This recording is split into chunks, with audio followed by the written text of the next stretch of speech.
Welcome to the webcast for the Transporter 11 mission, SpaceX's 80th launch of 2024. The Falcon 9 you see on your screen is currently scheduled to lift off just about 10 minutes from now from Space Launch Complex 4 East at the Vandenberg Space Force Base, which is just a few hours north from us here in Hawthorne, California. Hey everyone, thank you for tuning in. My name is Shiva Bharadwaj. I'm a space operations engineer here at SpaceX, and I'm going to be your host today as we follow this Falcon 9 taking its 12th flight to space today. The Falcon 9 is going to be delivering more than 100 payloads into a sun-synchronous orbit for multiple customers. This launch marks our 11th dedicated smallsat rideshare program launch.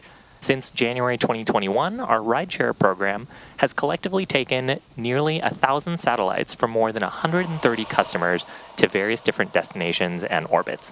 And we are thrilled today to be sending 116 payloads on today's flight. That includes CubeSats, microsats, and an orbital transfer vehicle, which is carrying 8 of those payloads, 5 of which will be deployed at a later time.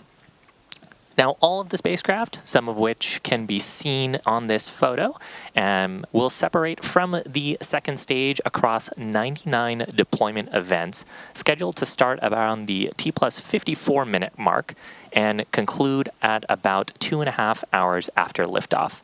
We are expecting to have telemetry for most of these deployment events, and we're going to be lighting our Merlin vacuum engine for a total of 4 times over the course of today's mission. Now, if you're interested, you can see a full list of the payloads at our website, spacex.com/launches. We're currently working towards a launch at 11:56 a.m. Pacific time. That's just about 8 minutes from now. Now, if needed, there is a backup opportunity tomorrow, August 17th, at 11:20 a.m. Pacific time. Currently, the weather is green on the central coast of California, and the range is ready to support. So with that, why don't we meet our launch vehicle, the Falcon 9, the most flown U.S. launch vehicle. The Falcon 9 rocket supporting today's mission is a 2-stage vehicle designed for safe transport of satellites, cargo, and people to orbit. At the very top of the rocket, we've got the payload fairing. That is a protective shell that houses all of the payloads, shielding them from aerodynamic heating until the vehicle is outside of the Earth's atmosphere. The aerodynamic shape of the fairing also contributes to Falcon 9's overall efficiency and reduces drag on the vehicle as we accelerate through the Earth's atmosphere on our way to orbit. Now, once we're in space, those 2 fairing halves separate and fall back to Earth, where they will be recovered later today by our Go Beyond vessel to be refurbished and reused on a future mission. Right below the fairing, we have our second stage that has a single Merlin vacuum or MVac engine, which is going to be taking our payloads to their drop-off points in orbit. Below the second stage is our black carbon fiber interstage, where the Merlin vacuum engine is located. The interstage connects the 2 stages and houses a center pusher that separates the first and second stages from each other during ascent. Now, below that, we've got our first stage, which is also referred to as the booster. It makes up the bottom 2/3 of the vehicle and has 9 Merlin 1D engines at its base. Those Merlin 1D engines generate more than 1.7 million pounds of thrust. Now, SpaceX is working to certify our Falcon 9 boosters to be reflown for up to 40 flights, and today we actually have several boosters that have completed more than 20 flights each. The first stage supporting today's mission is flying for its 12th time, having previously flown the SDA-0A, Sarah 2, and 9 Starlink missions. Now, about 2.5 minutes into flight, the first stage will separate and make its way back to Earth to attempt a land landing at LZ4, which is on your screen. That's a site not too far away from today's launch pad. Because this is a return to launch site, or RTLS landing, during re-entry when the booster slows down from supersonic speeds, people in the immediate area may hear a brief double clap of a thunder-like sound, which is referred to as a sonic boom. Reusability is the key to our future in space, and the sonic booms created during returning boosters are unique to reusable vehicles. Similar sonic booms were heard during the return and landing of NASA's Space Shuttle and famously occurred during a Falcon Heavy launch when two boosters return at the same time to the launch site at Cape Canaveral, and that makes a unique double sonic boom. Now, while these have become well known to rocket enthusiasts at the Cape, they are becoming more well known on the Central Coast and will soon be coming to Texas, where our Starship vehicle's Super Heavy booster will soon begin returning to the launch tower for rapid reuse. To get an idea of how it looks and sounds, here's a look at what booster returns are like. I know a lot of people will be excited when they hear the sonic boom. And these are going to provide quite a show because you're going to hear those sonic booms. Sonic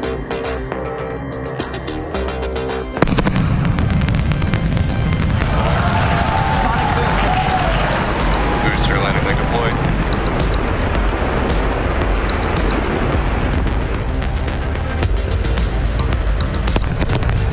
That sonic boom is great for us. That thunderclap broke the sound barrier.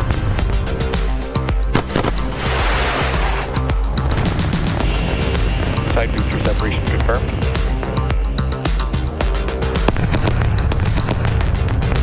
Just heard the two sonic booms here in the room. Booster landing confirmed.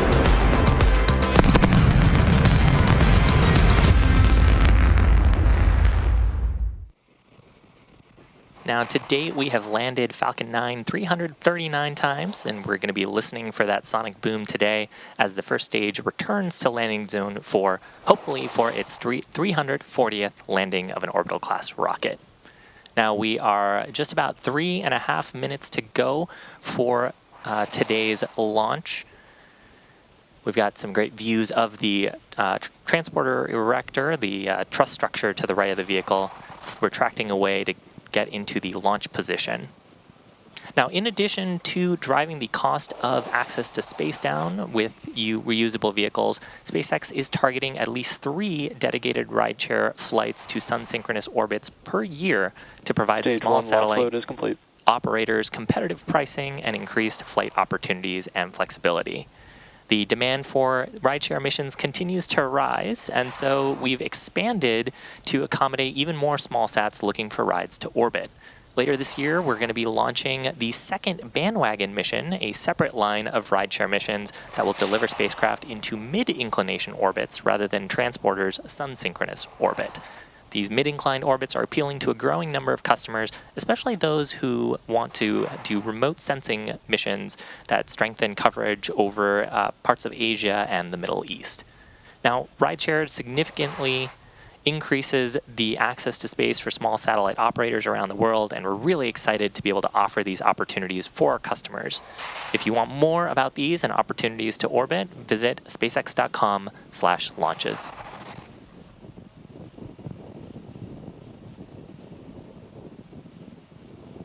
We had a couple of callouts there indicating that LOX load is complete on the second stage. So at this point, propellants... Stage 2 LOX load is complete. Oh, there it is. We have a couple of callouts during the start of the broadcast to indicate that our fuel and oxidizer are fully loaded. As we're getting into the final 90 seconds of the countdown, Gas we're going to launch see closeouts has started. some venting from the transporter erector, clearing out the lines in preparation for launch. And then at about T-minus 1 minute, Falcon 9 will transition into startup, pressurizing for flight, and then we'll get into our final go for launch.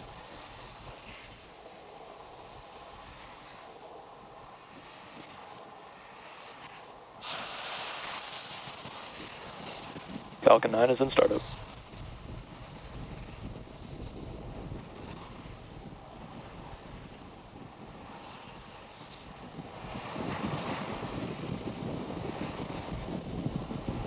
LD is go for launch. Launch director pull for launch. Just about 35 seconds from liftoff. All systems go. Range is green. Let's watch transporter 11. 30 seconds.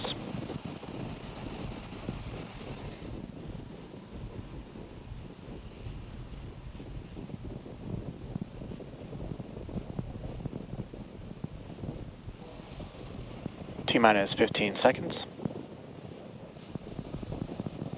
T-minus 10, 9, 8, 7, 6, 5, 4, 3, 2, 1. Ignition. And liftoff of Falcon 9. Go Transporter 11. Fuel pulse pitching downrange. And we'll do chamber pressure nominal.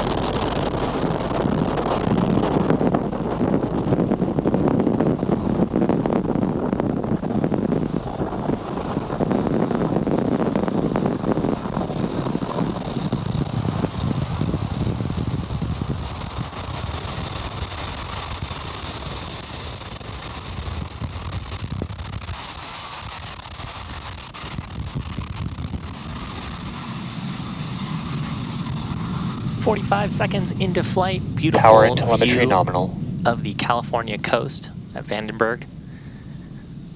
We've cleared the tower and the Launch Complex 4 East. We've begun throttling down those Merlin 1D engines on the first stage in preparation for max Q. Falcon 9 is supersonic. That's the point of maximum aerodynamic stresses during ascent. Max Q. And with that, we've got 5 events coming up back to back. The first of those is going to be main engine cutoff, or MECO. That's where we'll shut down all 9 of the Merlin 1D engines in preparation for stage separation. The center pusher will separate the first and second stages. Simultaneously, the first stage will begin a flip maneuver to start making its way back for its landing attempt, while the second stage starts up its Merlin vacuum engine for SES-1 to take our transporter satellites to orbit. Finally, there'll be the start of the boost back burn on the first stage. That's going to be the first stage lighting its Merlin 1D engines to make its way back towards land and a land landing at landing zone 4. So coming up, MECO, followed by stage sep, the flip maneuver, second engine start, and boost back.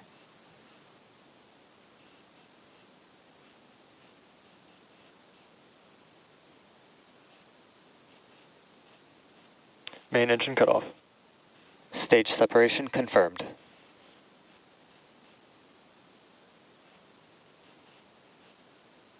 MVAC ignition. Stage 1 boost back startup.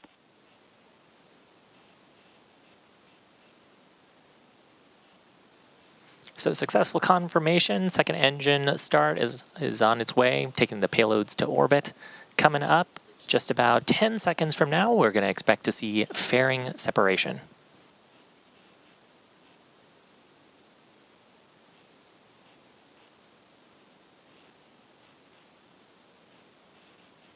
Fairing separation confirmed. And there is successful confirmation of fairing separation. You can also get a good view of the payloads flying on today's mission. And a great shot there, you can see a fairing half returning back towards the California coast. As a reminder, we will be recovering those fairings and refurbishing them for use on a future mission. Now, next major milestone is boost back shutdown on the first stage. Stage 1 boost back shutdown. And with that, the first stage is making its way back towards its next major activity, which will be the entry burn starting at around the T+6 minute mark. You can see the grid fins deploying on the first stage. We're seeing some white gas there. That's expected on the left-hand side of your screen. Those are our attitude control system that is helping orient the stage to get the heat shield pointed in the right direction for the upcoming entry burn.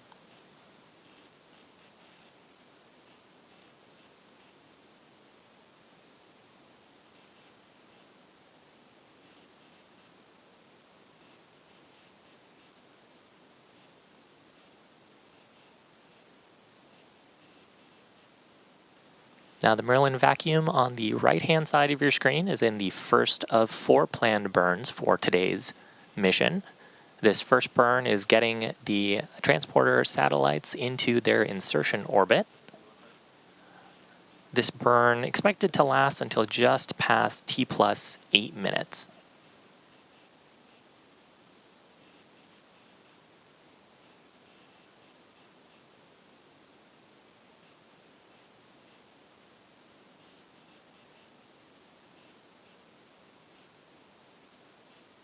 Falcon 9 is on a nominal trajectory.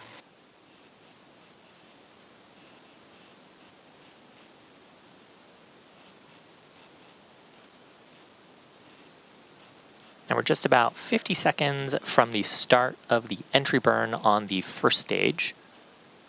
Now the entry burn is used to slow down the vehicle as we start getting into the denser parts of the Earth's atmosphere. That helps us slow down the vehicle a little bit faster than if we were just using the drag from aerodynamic forces, and that would add a bunch of stress to the vehicle. So this helps us make the entry a little more gentle and helps us to refurbish and reuse the boosters more easily for future missions. Following the entry burn, we'll expect to do a landing burn, but that'll be much closer to our landing zone.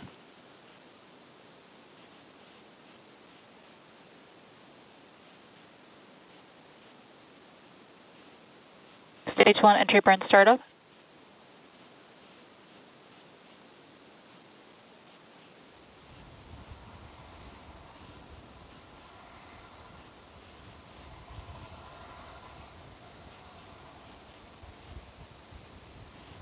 And there's a successful Stage 1 startup entry burn shutdown. and shutdown of the entry burn 3 of the Merlin 1D engines. Now the stage is going to be orienting itself towards its next major milestone, which is going to be the landing burn.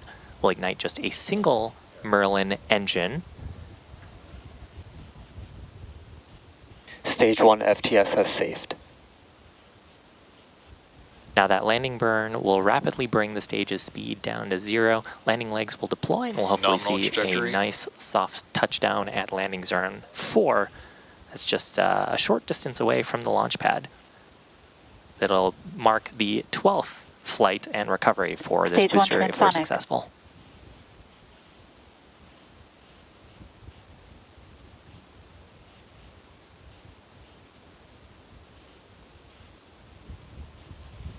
Stage 1 landing burn.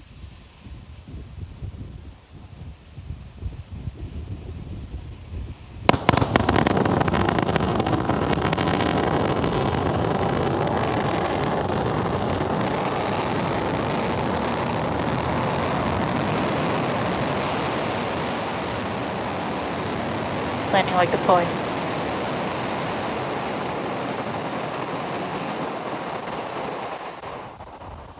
And that marks the 12th landing for this booster.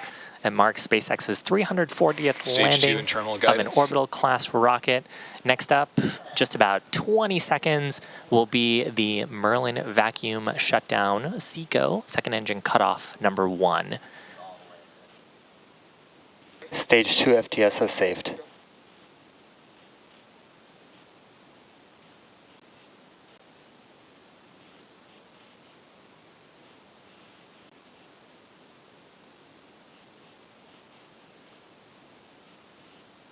And vac shutdown.